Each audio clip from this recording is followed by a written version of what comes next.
Australian title just last weekend. Brooke Tatnell unfortunately could not start the race, something wrong with the engine. This guy rolled into position number 20 in a reserved spot and drove his way to 6th, boys.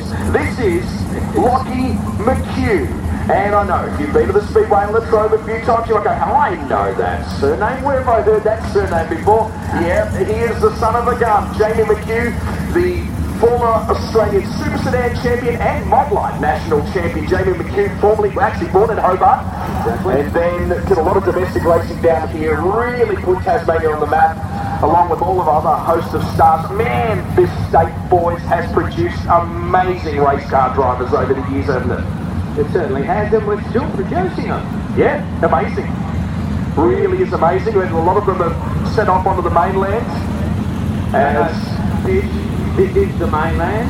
Yeah. It's just our little territory. The Northern Ireland, yeah, that's right. How good is the presentation down here as the T16 rolls past? And it's probably a good time for you boys to jump in and have a chat about the local boys. Yeah, we've got a lot of local stars that are punching well above their weight this weekend, that's for sure. Well, they're certainly going to have to, aren't they? There's the best of the best in here. It's a great opportunity for them to test themselves against some of the very best from around Australia.